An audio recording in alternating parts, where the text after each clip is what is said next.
Welcome back to another episode of FPOG, Financial Planning for Oil and Gas Professionals. This week on the podcast, we're talking about the case against Roth conversions. We're excited. There is a white paper that was published earlier this year that we're going to digest and talk about and kind of talk about where we agree, where we disagree, and then kind of what wisdom can our listeners, oil and gas retirees or professionals, glean from this piece of research and how they think about Roth conversions. But before we get into it, I think it's important we remind everybody that if you're not watching our videos, you're missing out. Justin and I are both wearing black vests today, and the only way you would know that if you were watching the videos. And a lot of people may not even know, but we record these and put these out to your favorite podcast platform. But we also have them on YouTube. So if you like the verbal, you could see Justin and I go back and forth on there. But that's the quick plug. We've also done a couple other pieces on YouTube. We've done some shorter videos that look at different case studies and different topics. I'm going to make a promise that we're going to prioritize that more. I think there's a huge need for just 5 or 10 minute videos digesting some of the ideas that we talk through. So hopefully there's already some up on our YouTube page. Go check them out. Hopefully we'll have some more to come in the months ahead. Yeah, and I think that's good. Speaking into existence. Now people are going to be waiting for it, so we have to make it happen. So let's get into this piece and kind of talk about the case against Roth conversions. But before we do that, I think it's worth reorienting everyone and talking about why Roth conversions and, what is our North Star? Why do we even think about Roth conversions and kind of making sure that we all have the right framework as we're going into this research paper and unpacking it, kind of remembering what the goal is. Because I agree. There's a lot. It's kind of a buzzword right now. It's a cool new trick. It's you see more articles about it, people talking about it. So it's kind of the new idea, or it's not a new idea, but I feel like recently it's really grown in popularity. So let's kind of take a step back and talk about what is the North Star and that financial planning and kind of Roth conversions seek to solve for. Yeah, that's great. And, if you're listening to this and you've read some of our articles, you've listened to some of our podcasts, you probably know that we are very pro Roth conversion when it makes sense. We have a lot of different content. It's in our white papers too. Roth conversions are one of the better opportunities, one of the bigger opportunities to lower your future tax bill for the demographic that we work with. And so, you might be a little bit surprised to hear us do a podcast on a white paper that essentially challenges the entire idea of Roth conversions. But that's what we want to do. So backing up, first, what is a Roth conversion? That's where you take an amount. It could be a small amount, could be a partial amount, could be your entire amount that is in your pre-tax 401k or IRA, and you are taking that pre-tax money, putting it into a Roth IRA or Roth 401k. You can do conversions within a 401k plan sometimes as well. Now, let's back up. Where does Roth conversions fit into financial planning? So the CFP board says that there's 5 areas of financial planning. Those 5 are estate planning, insurance or risk management, and then we have tax planning, investments, and retirement income. So of those 5 areas, we're talking about tax planning. I always like to mention those 5 because they all they're interconnected with each other. You cannot make a Roth conversion without thinking through estate planning, without thinking through retirement income, and without thinking through your portfolio. So they touch on all of them, but we're going to focus in on tax planning today. And Roth conversions, I would argue, are one of the biggest sub-items under tax planning. If you're retiring from a large oil and gas company, you need to know, should you do a conversion? How much should you convert and why? When is it going to pay off? And is it going to pay off in your lifetime or is it more for your beneficiaries? You need to know answers to all those questions. So, with tax planning, Jared, what would you say is our North Star? What is the guiding principle that we think about? Yeah, the guiding principle really is thinking about your lifetime tax rate, right? And optimizing that. Right? So instead of thinking about year-to-year strategies, which do in fact matter, taking a step back and thinking about the seasons of your life and the potential income tax consequences related to that, right? And one of the reasons Roth conversions oftentimes can slot in really nicely into an optimal tax strategy is post-employment income, pre-RMDs and Social Security. There's a lot of years where there's no income tax, where you don't have any employment income. Right. And so, you go from your highest earning years to pretty much low to no income. So filling up those marginal tax brackets and realizing income in those years and taking advantage of those low income tax bracket years could potentially be a great opportunity. So at a high level, that's how we think about, what our North Star is really optimizing your lifetime tax rate, right? And Roth conversions being a tool to do that. I think I mentioned in a previous podcast that it is a prerequisite, in my opinion. If you're going to hire an advisor to help you, that advisor should be asking to see last year's tax return. That really is like an x-ray. It's kind of the central part of your financial life, and it's hard to figure out what your optimal lifetime tax rate is without looking at that. So Jared, that's perfectly put. What we're trying to do is find your optimal lifetime tax rate. Now, thinking about Roth conversions, they are very popular now. So a lot of folks are talking about them and thinking about doing Roth conversions. I would kind of compare it to if you're a big football fan and you're into analytics. I'm a huge college football fan. I talk about Kansas State a lot. But there's this big movement of the past decade of trying to bring data and analytics into football decisions. And the most popular one is fourth down conversions. So you don't get the first down. It's 4th and 5 or 4th and 10, 4th and 1, whatever it may be. Should you punt or should you go for it? Now, to be as brief as possible, the data and analytics say that you should go for it on 4th down far more than most teams go for it, than most coaches choose to go for it today. So essentially, that football analogy is that a lot of coaches are leaving some money on the table and they need to go for it more. But if we think about Roth conversions, our North Star is not let's convert as much money as possible, because Roths are very compelling. Roths are exciting. They're attractive. The idea of tax-free growth is so compelling. And the idea of going forward and getting a first down on 4th down, also very compelling. But it's important to remember your North Star. The North Star in that football analogy is not to go for every 4th down. Well, the North Star is to make the decision that puts you in the highest probability to win the game. So if it's 4th and 18, you're up by 2 touchdowns late in the 4th quarter and you're on your own 15-yard line, well, you're making a decision to put you in the best chances to win the game. You should probably punt, because the North Star is not go for it on every 4th down, even though that's become the popular thought. The North Star is do what it takes to win. And we want to take that same thought with Roth conversions. Our North Star is not getting the most tax-free money possible. Because if you had to pay a 45% tax rate on a ton of your assets, and that got all of them to grow tax-free between federal and state income tax, depending on what state you live in, well, yes, you would have a lot of tax-free assets, and that would be exciting to have all of those tax-free assets. But you would have paid a horrible tax bill to get there. And there's almost no way that optimized your lifetime tax rate.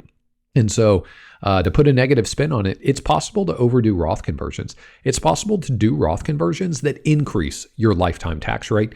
And we want to avoid that. We want to instead think, what is the right amount? Or are there times where you should not do any Roth conversions? Because the goal is not getting the most tax-free money growing possible. That's not the goal. The goal is the lowest lifetime tax rate, period. That's what we're trying to think through here.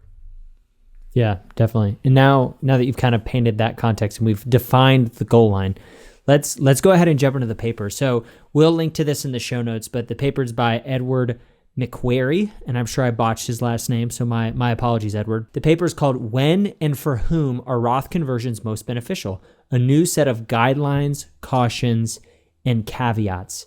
So, Justin, you want to provide a brief kind of synopsis of the paper, and then we can kind of talk about where we agree, where we disagree, and just kind of begin riffing back and forth. That sounds great.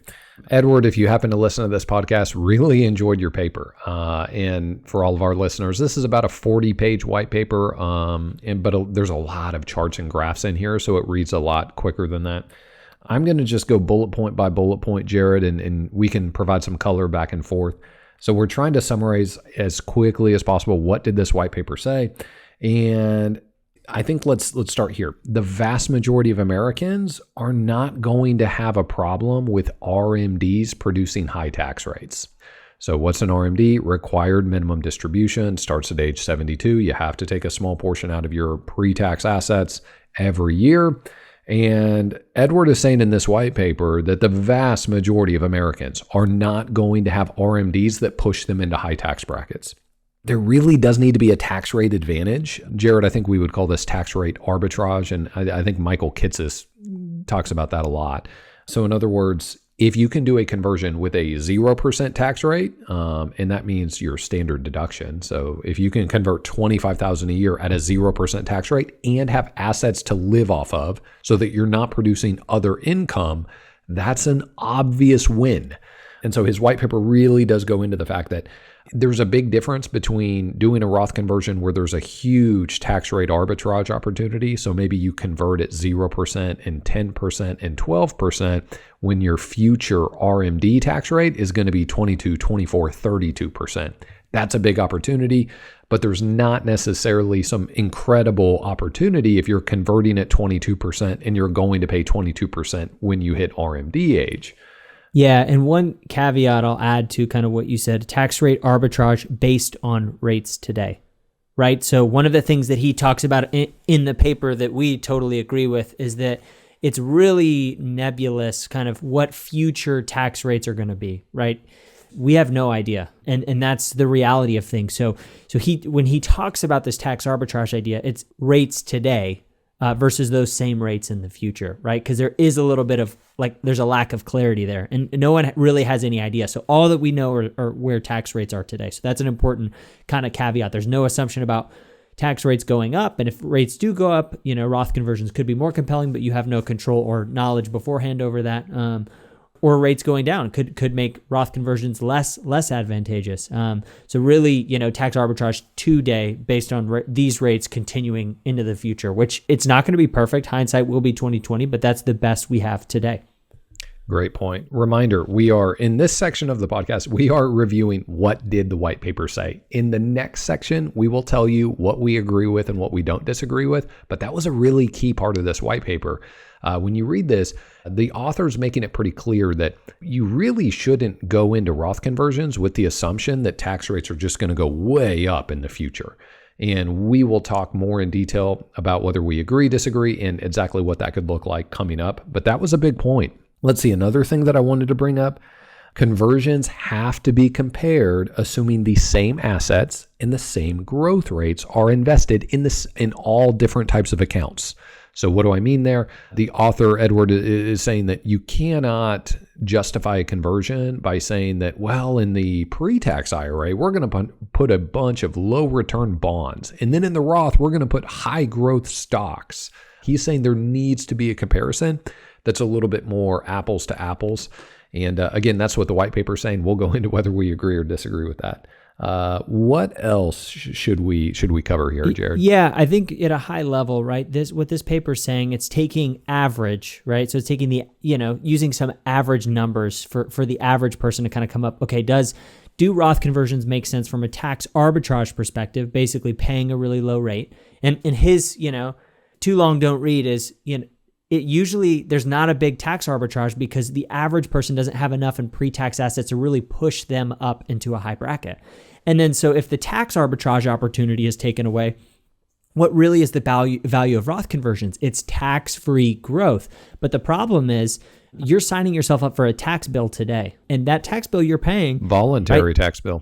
Voluntary tax bill is money that cannot compound. Right? So for the tax-free growth to offset the, taking money out of the market for the associated tax liability, Roth conversions, in his analysis really become valuable only after a really extended time horizon. And there's a couple of charts that do a good job talking about the various break-even point, but it's in the 20 plus year period, right? So that's a long time to potentially recoup your money if there is no tax arbitrage.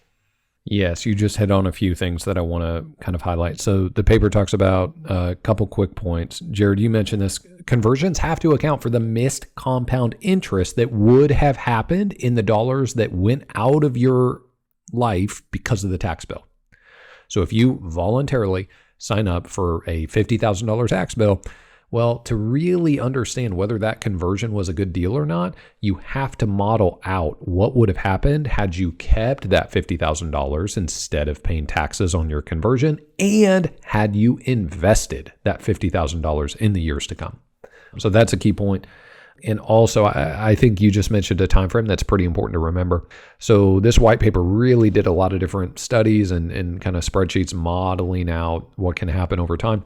And the author makes a pretty strong case that you're not going to see a big payoff until you are, in many cases, age 90 plus. Now, Jared, I think we've kind of painted the picture that the author is super against Roth conversions and does not like them.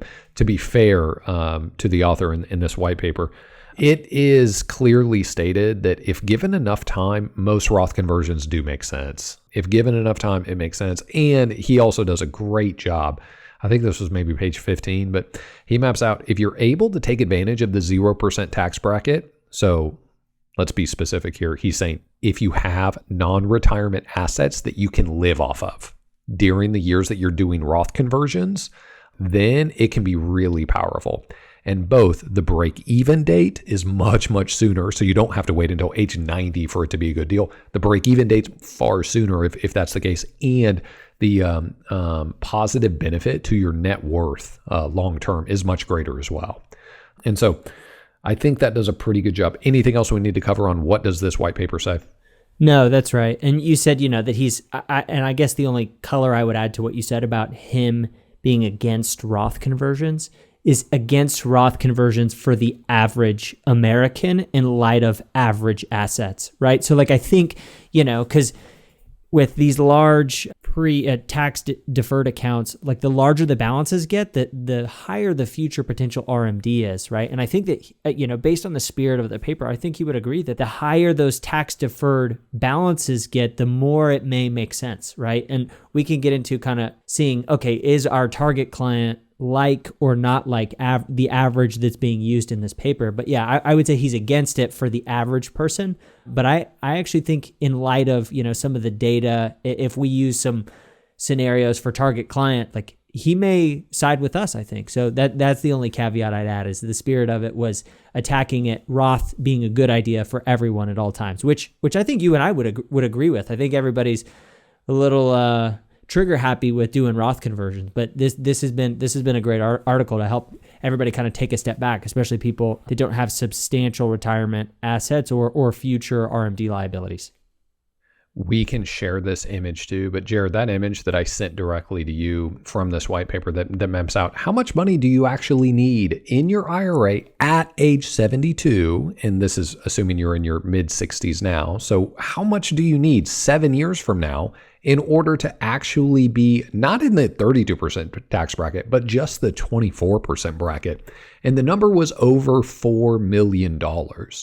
So really incredible, data here that just is kind of a warning shot to say, hey, a lot of you are not even going to face the 24% bracket with pre-tax assets. So when he's talking to the average American, a lot of people don't realize that at age 72, are you going to have more than 4 million? Well, that's the only way you're even going to be in the 24% bracket. And that's not even one of the higher brackets. Yeah. And even above average, I remember seeing one of the articles that led us to this initial piece of research said, this was back in 2016, but the 90th percentile and qualified accounts had less than $500,000, right? The 90th percentile.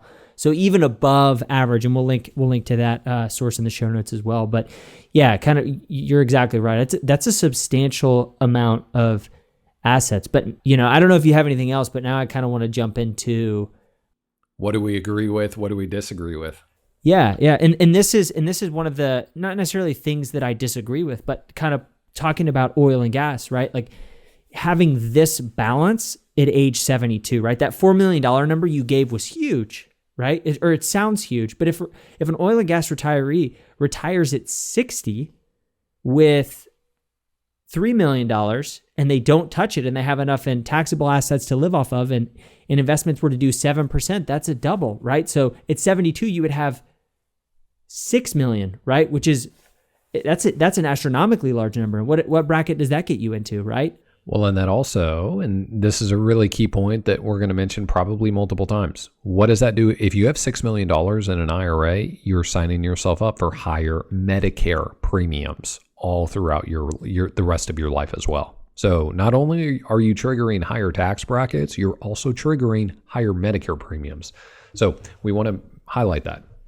Yeah. And, it's interesting too, because, right, to talk about, now let's paint some color, because this will be talking about who the average person is. So in this scenario, the people used in this, Rob and Sue, retiring at age 65, right? And it's important to even start there, right? Because the horizon for like optimal Roth conversions is small, right? If they take Social Security at full retirement age, that's only really a 2-year window of no income tax. But for an oil and gas retiree, if they retire late 50s, early 60s, and potentially delay Social Security, that period of time has increased, right? Like the number of years where you have low to no income tax creates a larger opportunity for smaller conversions year to year, right? And then two, what that's done is by retiring earlier than said 65, you've created a longer time horizon for these tax-free assets to compound, right? And one of the things that even Edward agrees with is, one of the best ways to have a Roth conversion pay off, irrespective of a tax arbitrage, is a long time horizon. That's right. And so I think, if we're assessing what do we agree with, what do we disagree with here, I think the first place to start is, well, if most of the pool that we swim in is families that are retiring from, one of the 10 largest oil and gas companies, that's just a completely different situation. So he mapped out how many people actually get to retirement with $4 million in an IRA, and incredible analysis and data here. But the vast majority of people, even if you're in a very high earning income tax bracket, do not get there. And that's because company matches are low. Very, very different. So if we're thinking about how much do you get in retirement in pre-tax assets and when can you retire, I think we had an entire podcast on this topic in an article as well, but just a very different situation. If you're retiring from BP, Shell, ExxonMobil, Chevron, you're in a very, very different boat, because most of what we see is two big changes. Well, your company made pension contributions and 401k matching contributions for decades, and those were 5 to 10 times higher than the average American. So average 401k match is about 3% with no pension. The white paper actually used 3% match as the example in this model. So we're talking about pension contributions, 401k contributions that are 5 or 10 times that amount. Probably not 10 times. I think the biggest we currently have seen is Western Midstream having potential total match retirement contributions in the 21 to 25% range. We've seen some similar though, but that's about the highest we've seen. Long story short, a lot higher than a 3% match. And then age. Jared, you mentioned this, but I mean, it's extremely common to see families retire at 55 or 60 instead of 65, 67. Let's hit on what we agree with. Yeah, I mean, so one of the things that he mentioned that I emphatically agree with is if you don't have enough, these should be surplus funds, is probably his point, right? Roth conversions don't make sense with non-surplus funds, right? Like if you don't have enough to do these conversions and live off of pre-tax assets and, continue to let Roth tax-free assets compound, it really doesn't make sense to do Roth conversions. And we would emphatically agree with that, just in this framing of, hey, these funds need to be surplus, kind of above and beyond what you need for providing for the next few years, right? And in the event that you may need to tap the Roth bucket, your time horizon gets compressed and the value of the compounding of the tax-free really, really doesn't make sense. So I definitely agree with that sentiment.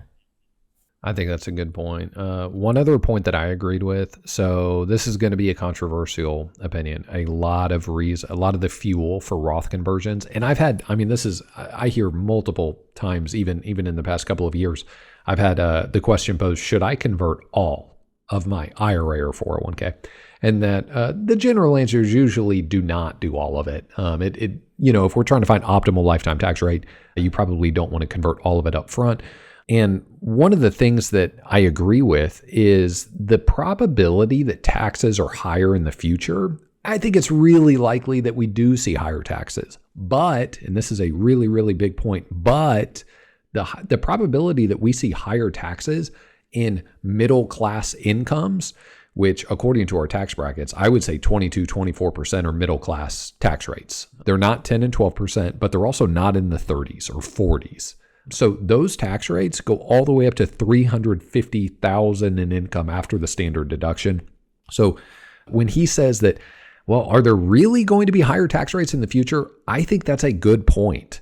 And I think that it's very possible we see higher tax rates in the highest levels of income, But Congress could easily raise taxes substantially. I mean, in a big, big way. And they could keep tax rates relatively low or similar to where they're at now without touching, taxes up to 150,000 single, 300,000 married. And quick point on that. I mean, Jared, how big of an IRA do you need to even produce 300,000 in taxable income? I mean, it has to be astronomical. It has to be really, really large to get there. Yeah. And I mean, to kind of put a bow on things we agree with, right? The conclusion that for the average person, right, there's not really a lot of tax rate arbitrage to be had because your retirement tax rates aren't going to be nearly as high as you think. So it doesn't make sense, and the benefit can often be overstated. Justin, anything else you agree with? Because I feel like, our list of not disagreements, but contextualizations related to how oil and gas is different. We got a pretty long list of that, so I want to make sure we get to those. Do you have anything else, you feel like we haven't touched on that we agree with related to this paper? I do want to agree with one more thing. And this is really just saying another way of saying what you already said, Jared.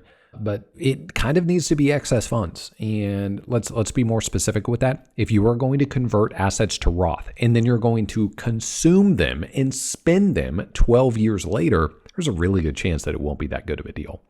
And so Roth conversions, they pay off in incredible ways over long periods of time.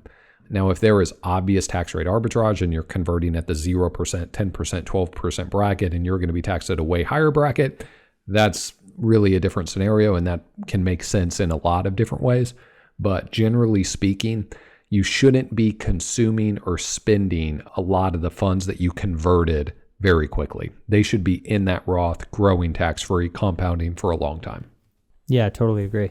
I guess, where we disagree is the next step, but I would probably say which is better, it's like, where does, you put this in the show notes, where does the stereotypical oil and gas retiree situation differ from this analysis? And we've already kind of touched on a couple of these, right? They usually have substantially more in pre-tax assets, right? Due to the aggressive matches and the long time horizon of a lot of our employees. And, they have a substantial amount in pre-tax money, right? Naturally putting them in a really large bracket, right? And they usually, in most cases, a lot of them will retire early 60s. So that time horizon of opportunity for the Roths to compound and fewer low to no income years is greater, right? And so those two things right off the bat really kind of reframe this conversation and say, hey, wow, we are a lot different. And I would say the other thing is there's some brokerage assets at play. A lot of the average Americans will save in a 401k, and a substantial portion, or pretty much all of their investable retirement assets, are in these qualified accounts, right? Because the contribution limits are $19,500 a year, which is a really large amount of money for the average American, right? So the only time you would be saving above and beyond that is if you had six-figure salaries easy, right? And had excess cash flow and a low enough cost of living to where you could save above and beyond the IRS limits for retirement plans. And in the case of a lot of our clients, the Woodlands cost of living plus reasonable compensation and no state income tax really allows for a lot of after-tax savings. I want to ask you a quick question on that. We've maybe covered this in some of our podcasts, but Jared, why is it so strategic to have some after-tax non-retirement funds in the first 3-5 years of retirement? And I would say flexibility, right? And flexibility for, right, if you retire before 59 and a half, there could be potential penalties, right? Like if you wanted to start a business and you retire in your mid-50s or early 50s and all of your money is in a qualified account, you're likely going to be subject to penalties, right? So you don't have flexibility. But then the other thing this does is it creates a source of funds for living expenses so you can take advantage of these Roth conversions, right? If all of your money is in qualified accounts and you retire and that's the only source of funds, you're already going to fill up those lower income brackets by funding your living expenses if you don't have another bucket to pull from, right? So in that scenario, it's a little less, Roth conversions may become a little less compelling because you're already filling up those low to no income brackets with expenses for living. That's right. This paper explicitly made a huge delineation, and it said that if you have assets to pay for living expenses that do not trigger income tax, so that effectively means that you're not going to have any income tax, and that allows you to do Roth conversions at the 0% bracket, standard deduction, at the 10%, 12% bracket, and so on.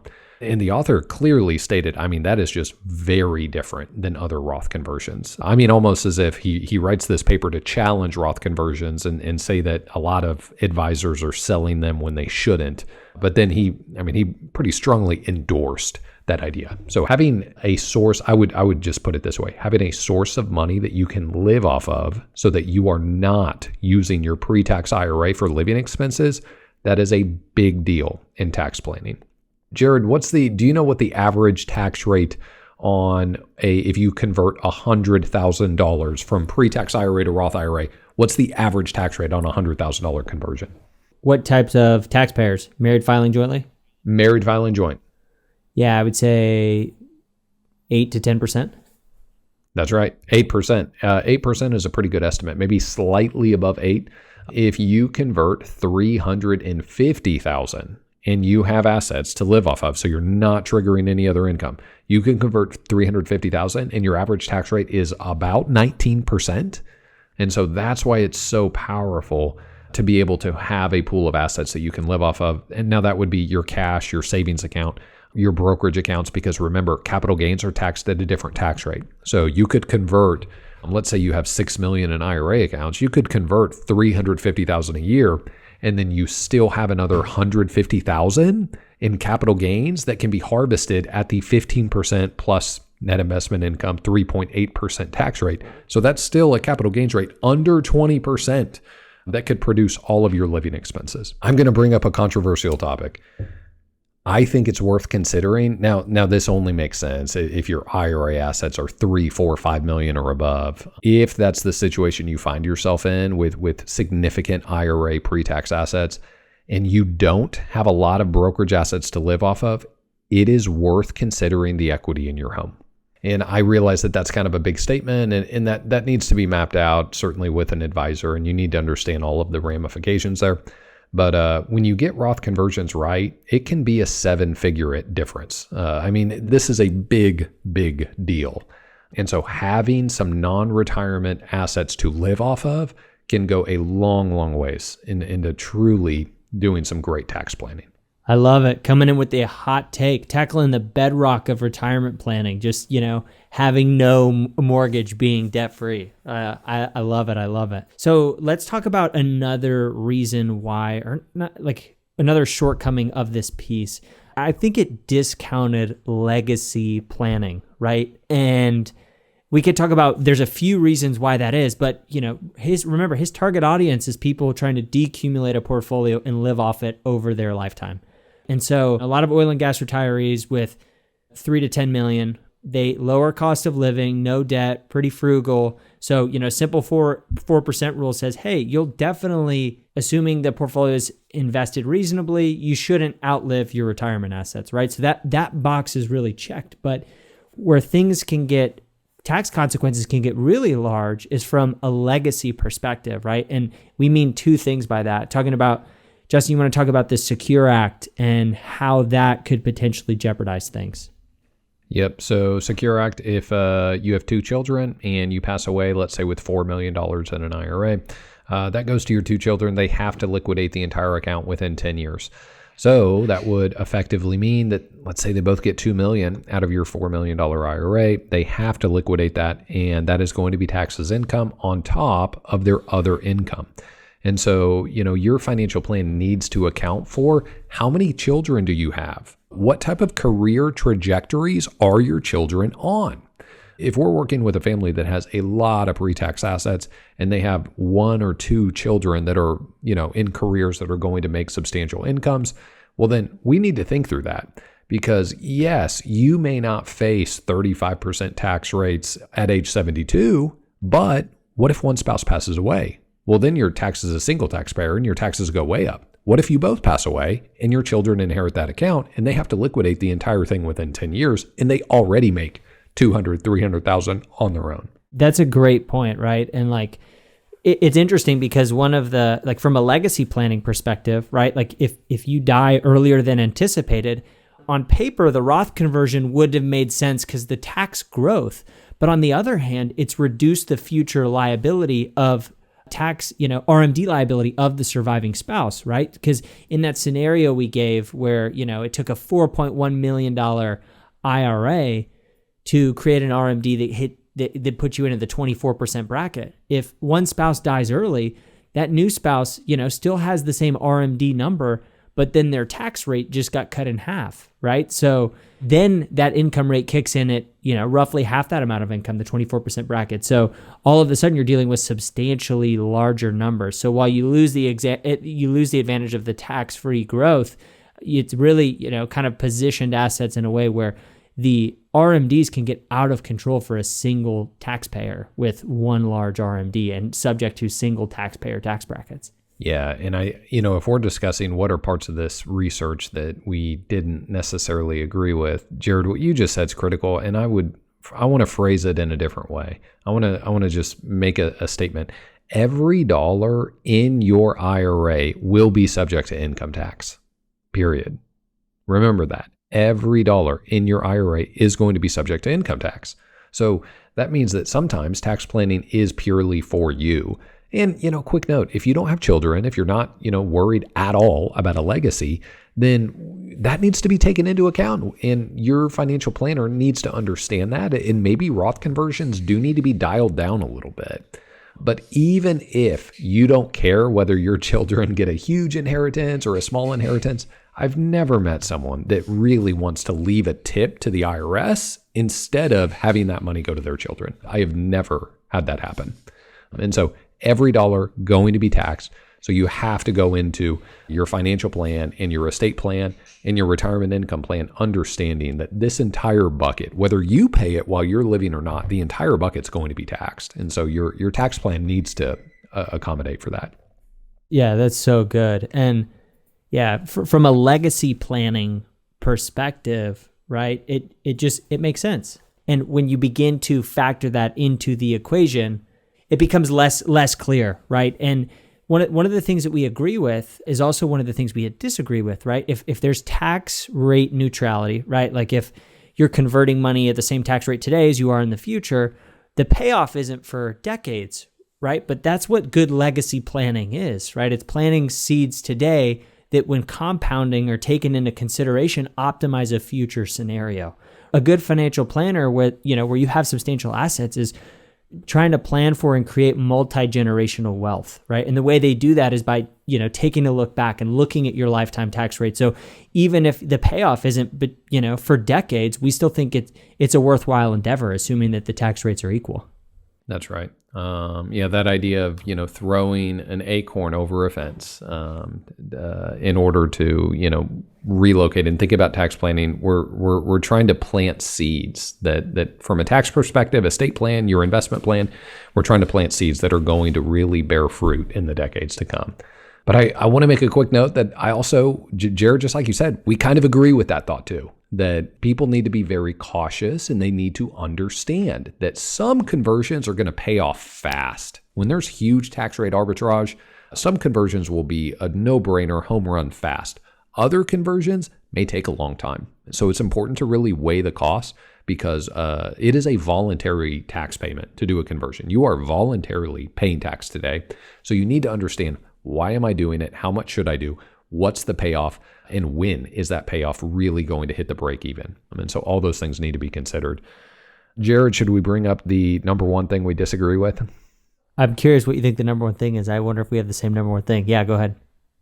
All right. Number one thing that I disagreed with in this white paper was the author called it, he actually used the term, it was a bait and switch to essentially use asset location. So what he's saying is that to properly measure a Roth conversion, you need to compare the same investments across all accounts.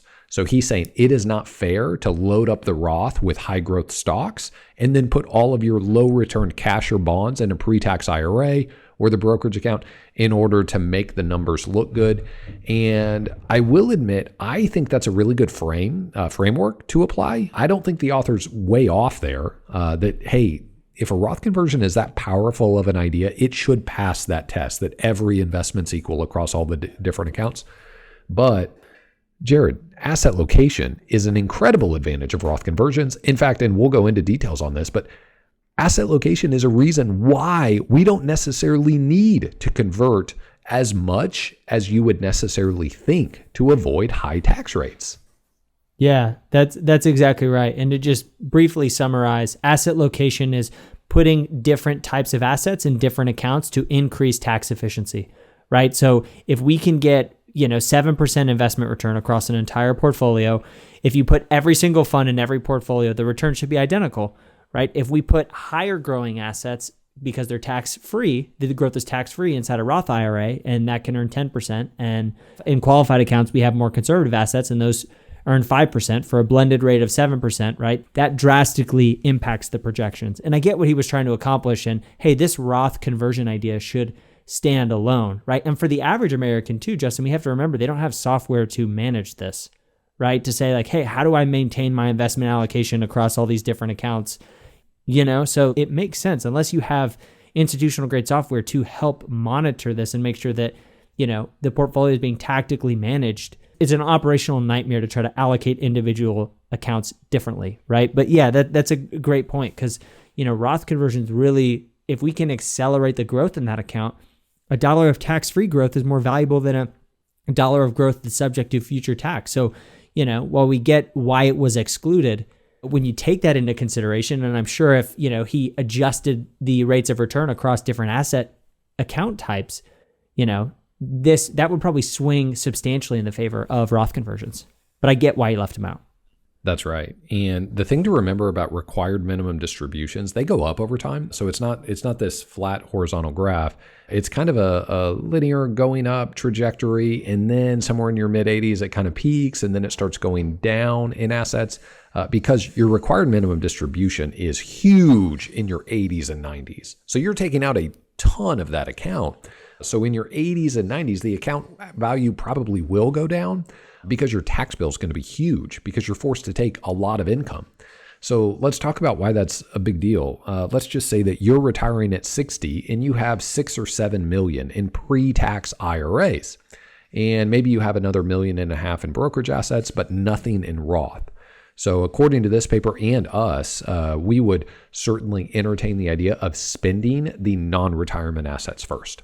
So your living expenses your living expenses come from the non-retirement assets because those do not produce an income taxable event.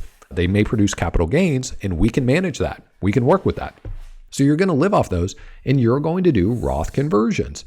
But you would think if you're 60 and you have $6.5 million in a pre-tax IRA, you would think that, gosh, you really need to get a few million in Roth conversions. Because if you're converting $300,000 per year, well, the account will probably grow at a greater rate than that over the next 10 years. So you might have $6-7 million in a pre-tax IRA, but as you're doing conversions, that account's going to keep growing. So you might think, well, do we need to get $3-4 million in Roth accounts by the time you're 72? And the answer is no, because of asset location. If we can just get, say, $1.5 million in the Roth IRA over the next 5 to 7 years, we can start to strategically take away high growth potential assets from the IRA. We can put all of them in the Roth. So the Roth shouldn't have any bonds or cash, or should have very little bonds or cash. And then let's go back to what did I mention 2 minutes ago about the Rmd schedule? RMDs get really high in your 80s and 90s. So as you continue to take RMDs, you're going to continue to invest and strategically locate highest growth potential assets in the Roth so that when you're in your 80s, you've got a much better chance of keeping that IRA balance right where it was even back at 72, and that thing shouldn't be growing much. And so it kind of helps combat the fact that your RMDs increase. So if you didn't, so the author is saying you shouldn't do asset location to compare a Roth conversion. That's not a fair comparison. And I understand the heart of where he's coming from, but at the same time, the fact that we can do asset location is why we're able to do less in Roth conversions and optimize your lifetime tax rate. Yeah, that's exactly right. And like RMDs grow over time, but what's also growing is Social Security. And if you're a high income earner, a decent portion of Social Security is taxable, right? So if you're not taking a sufficient amount from this account and it's continuing to accumulate over time, we talked about this a couple episodes ago, but inertia being one of the big things that gets in the way of investor behavior, and it just creates suboptimal outcomes, right? Your tax problem, if you're seeing, hey, I'm in the 24% bracket today. Yeah, but the RMD is only requiring you to take 3.8% of the account. Over time, that becomes 10%, 15%, 20% in your later years. So even though the RMD is manageable now and you're in a tax rate that's okay, just by inertia and the account continuing to grow and Social Security continuing to get larger, that doesn't work itself out over time. So continuing to be strategic and opportunistic with those low to no income tax years that the average oil and gas professional might have more of than the average person retiring at 65 with only 2 years before Social Security starts. That's right.